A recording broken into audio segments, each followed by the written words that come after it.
지난 영상에서는 원자력 발전소의 원리와 대략적인 구조에 대해서 알아보았는데요. 발전소의 구조를 다시 한번 살펴보겠습니다. 먼저 원자로 건물 내부에는 가운데 원자로가 있고 4개의 펌프와 2개의 증기 발생기 그리고 1개의 가압기가 있습니다. 물은 원자로 안에 있는 연료봉 사이를 통과하면서 점점 뜨거워집니다. 뜨거워진 물은 배관을 타고 증기 발생기로 이동합니다. 증기 발생기의 U자형 배관을 타고 흐르면서 배관 밖에 있는 물을 데워줍니다. 배관 밖에서 열을 얻고 뜨거워진 물은 증기가 되고 이 증기는 배관을 타고 이동합니다.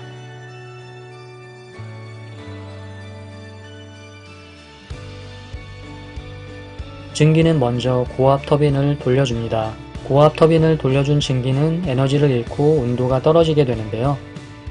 그래서 습분 분리 제열기라는 장비로 다시 온도를 높여준 다음 저압 터빈을 돌려줍니다.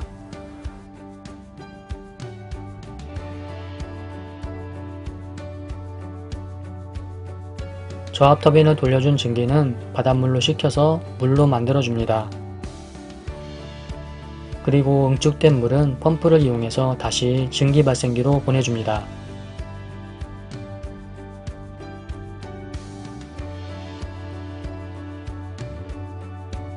이번 영상에서는 발전소의 구조와 장비들에 대해서 좀 더 구체적으로 알아보겠습니다. 먼저 원자로입니다. 원자로는 높이 14.6m, 지름이 4.5m로 탄소강 합금 재질로 만들었습니다. 아래에는 해결료가 들어있고 위에는 중성자를 제어하는 제어봉이 있습니다. 그리고 물이 이동하는 배관들이 연결되어 있습니다. 원자로 아래에는 해결료가 들어있는데요. 우라늄을 세라믹 안에 밀봉시켜서 펠렛을 만들어준 다음에 다시 이 펠렛들을 여러 개 쌓아주고 헬륨가스를 넣은 후에 연료봉으로 감싸줍니다. 연료봉은 다시 몇십 개씩 묶어서 핵연료 집합체를 만들어주고 다시 많은 집합체들이 원자로 안에 들어가게 됩니다.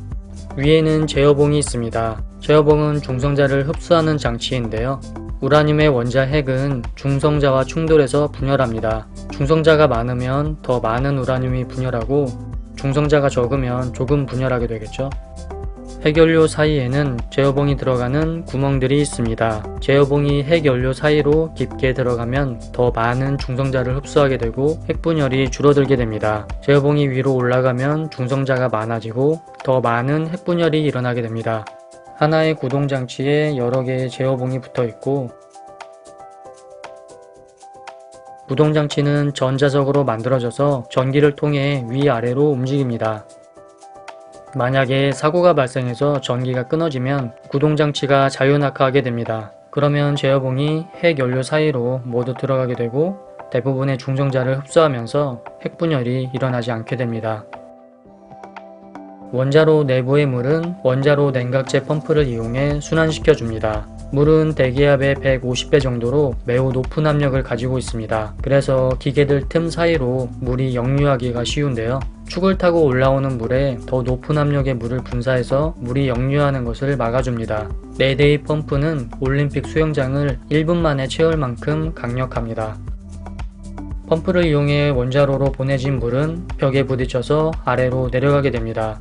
아래로 내려간 물은 연료봉 사이를 통과하면서 위로 올라옵니다. 물은 위로 올라오면서 열을 흡수하고 점점 뜨거워집니다. 이렇게 뜨거워진 물은 증기 발생기로 보내집니다. 원자로에 흐르는 물은 열을 전달하는 기능을 하지만 중성자의 속도를 늦춰주는 감속제 역할도 합니다. 중성자는 속도가 느려야 핵분열이 잘 일어나는데요. 중성자가 물과 부딪히면서 속도가 늦춰지는데 이런 의미로 감속제라고 합니다. 4에서 5%로 농축된 우라늄을 사용하는 발전소에는 감속제로 경수라는 물을 사용합니다. 수소는 양성자 1개와 전자 1개로 이루어진 원소입니다. 동위 원소로 중수소와 삼중수소가 있는데요. 중수소는 양성자 1개와 중성자 1개로 이루어져 있고 삼중수소는 양성자 1개와 중성자 2개로 이루어져 있습니다. 양성자 1개와 전자 1개로 이루어진 수소 원자로 만들어진 물을 경수라고 하고 중수소 원자로 만들어진 물을 중수라고 합니다. 보통 물은 대부분 경수이고 약간의 중수가 들어있습니다. 우라늄을 농축시키지 않고 천연 상태의 우라늄을 사용하는 발전소도 있는데요. 여기에서는 감속제로 중수를 사용합니다. 천연 우라늄은 우라늄 235의 농도가 0.7% 정도로 낮기 때문에 속도가 느린 중성자의 수가 더 많아야 합니다. 속도가 느린 중성자가 많아야 더 많은 핵분열이 일어나기 때문입니다. 중수는 경수에 비해 속도가 느린 중성자를 잘 만들어줍니다. 그렇기 때문에 천연 우라늄을 사용하는 발전소에는 감속제로 중수를 사용합니다. 중수와 경수를 사용하는 발전 방식에는 장단점이 존재하지만 경수를 이용해서 발전하는 방식을 더 많이 사용하고 있습니다. 원자로에서 데워진 물은 증기 발생기로 들어가는데 그 사이에 가압기가 연결되어 있습니다. 가압기는 물에 압력을 가해서 높은 온도에서도 물이 끓지 않게 해주는 장치인데요. 가압기는 중간 정도까지 물이 차 있고 그 위에는 증기가 차 있습니다. 아래에 있는 히터를 이용해 온도를 높여주면 물이 끓게 됩니다. 물이 끓으면 증기가 발생되고 이때 발생한 증기의 압력이 물을 짓누르면서 물의 압력을 높여줍니다. 압력이 너무 높아지면 위에 있는 스프레이에서 온도가 낮은 물을 분사해 압력을 낮춰주는데 평상시에는 거의 같이 기동되면서 압력을 조절해주고 있습니다. 원자로에서 뜨거워진 물은 배관을 타고 증기 발생기로 이동합니다. 뜨거워진 물은 증기 발생기 안에 있는 13,000개 정도의 U자형 배관을 타고 한 바퀴 돌게 됩니다. 320도 정도의 뜨거운 물이 배관을 타고 이동하면서 배관 밖에 있는 물을 데워줍니다. 열을 전달하고 온도가 떨어진 물은 뒤에 있는 배관으로 빠져나갑니다. 빠져나간 물은 다시 펌프를 타고 원자로로 들어갑니다. 터빈을 돌리고 난 후에 응축된 물은 증기 발생기로 들어와 옆에 라인을 타고 아래로 내려옵니다. 아래로 내려온 물은 다시 위로 올라가면서 배관 사이를 통과합니다. 배관에는 뜨거운 물이 흐르기 때문에 위로 올라가면서 열을 얻고 증기로 변하게 됩니다. 증기에는 완벽히 기체가 되지 못한 액체 상태의 증기가 섞여 있는데요. 이 액체 상태의 증기를 습분이라고 하는데 이 습분 상태의 증기가 터빈으로 들어가면 터빈의 날을 상하게 합니다. 그래서 증기 발생기 위쪽에 습분을 분리시켜주는 장치가 있는데요. 먼저 노란색 실린더 안에는 바람개비 모양의 장치가 있어서 습분이 여기에 부딪히면서 물로 변합니다. 1차로 습분을 제거한 증기는 위에 있는 격자식 분리기에서 한 번 더 습분을 분리합니다. 이렇게 하면 99%에 가까운 기체 상태의 증기가 됩니다. 증기 발생기에서 만들어진 증기는 배관을 타고 터빈으로 들어갑니다. 터빈으로 들어온 증기는 먼저 고압 터빈을 돌려줍니다. 터빈에는 많은 날들이 있습니다. 여기에 증기가 부딪히면서 터빈이 회전하게 됩니다. 고압 터빈에 사용된 증기는 에너지를 잃고 양쪽에 있는 구멍으로 빠져나갑니다.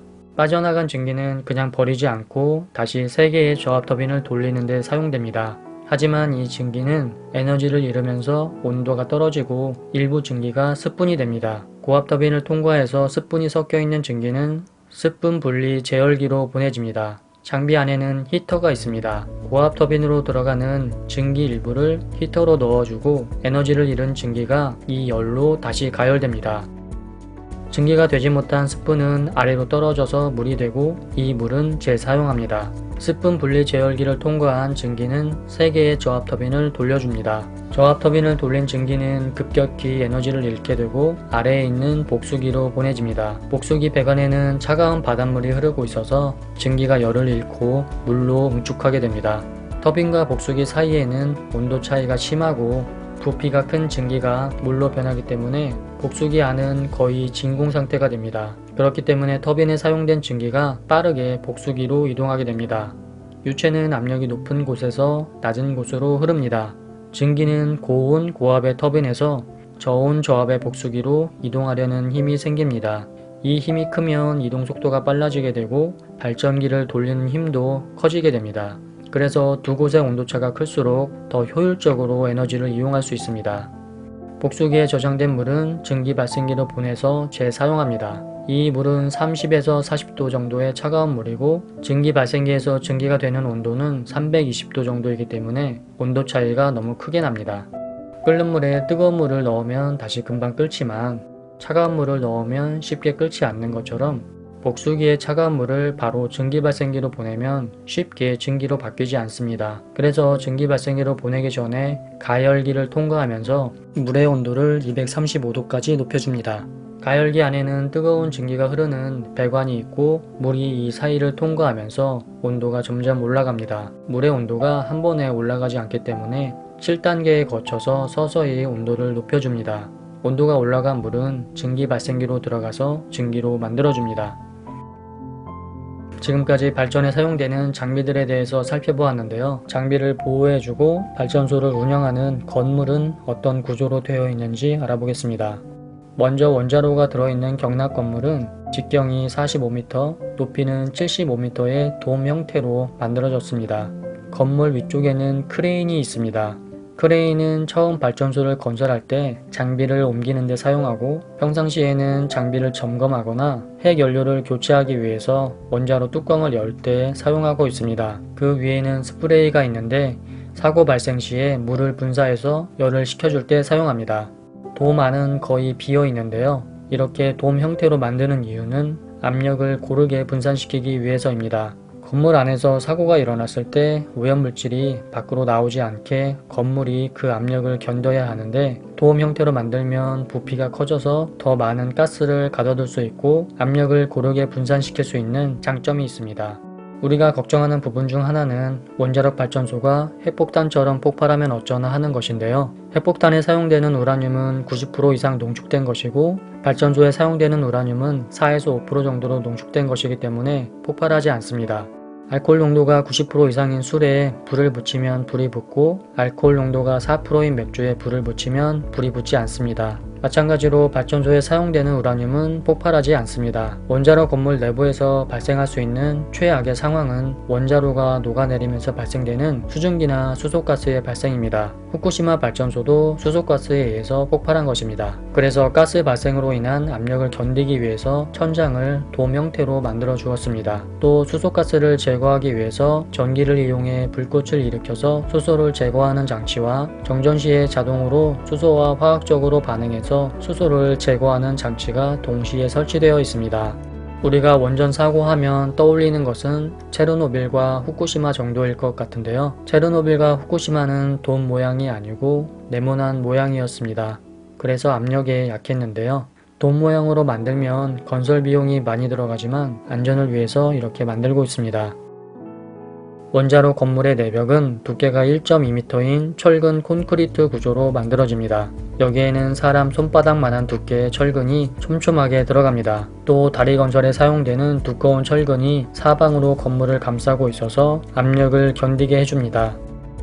원자력 발전소에서는 방사능을 오중으로 막아주고 있는데요. 1차 방호벽은 우라늄을 둘러싸고 있는 펠렛입니다. 2차는 펠렛을 감싸고 있는 연료봉입니다. 세 번째는 원자로 용기가 방사능을 막아주고 네 번째는 원자로 건물에 코팅되어 있는 강철판이 방사능을 막아줍니다. 마지막으로 건물 외벽이 방사능 유출을 막아줍니다.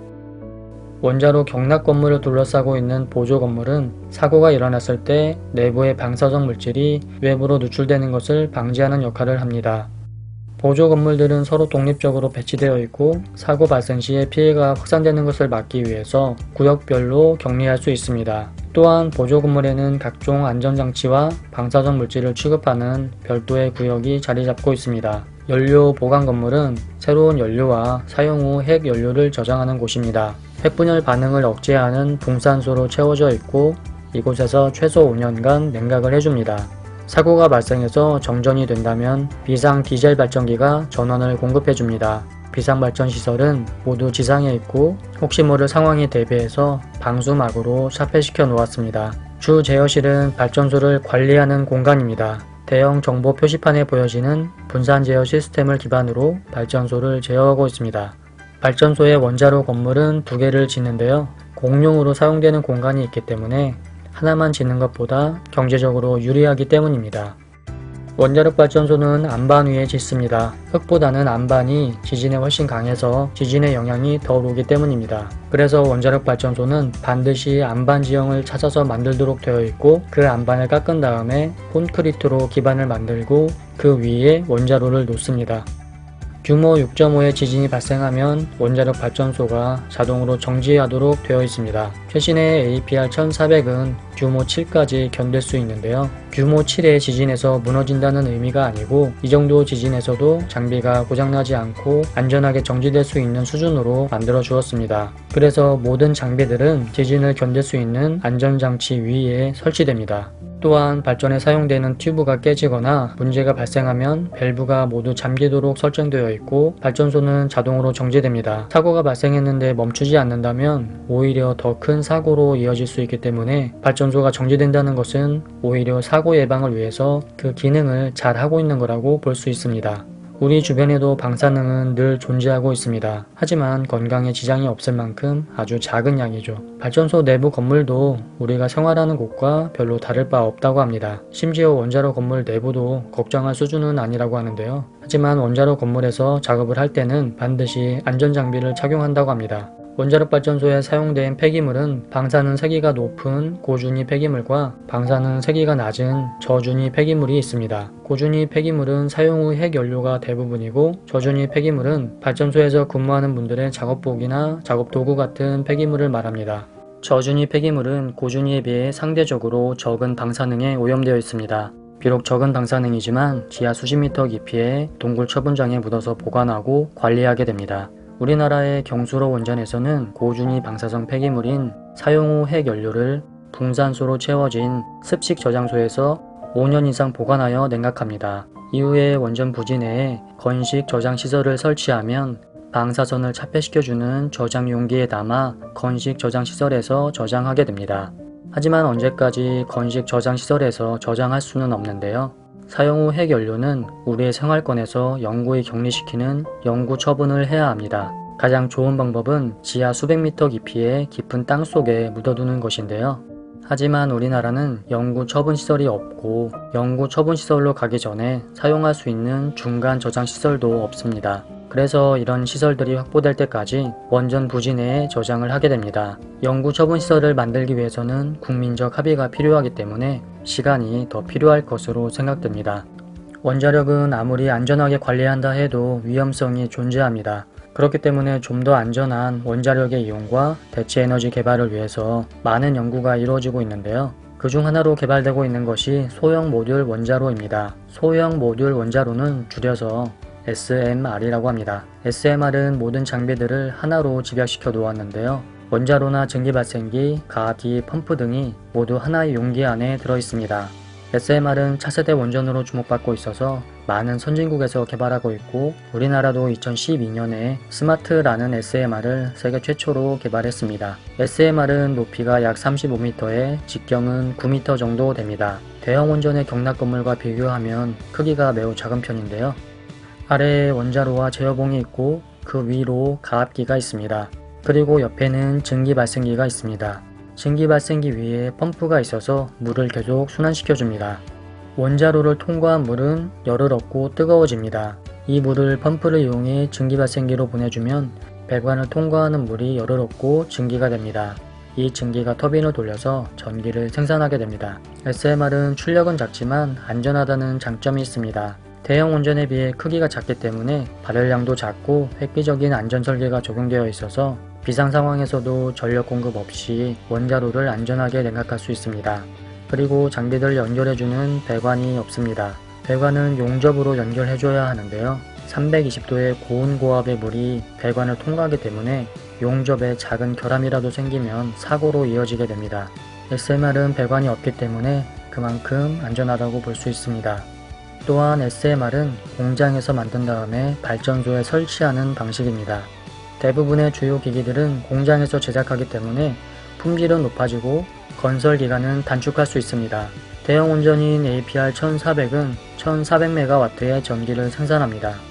SMR은 한 개의 출력이 170MW로 하나의 원자로 건물에 여러 개의 원자로를 설치할 수 있습니다. 하나는 전기를 생산하는 데 사용하고 다른 하나는 수소를 생산하는 데 사용하는 등 그 목적에 따라 유연하게 사용할 수 있는 장점이 있습니다.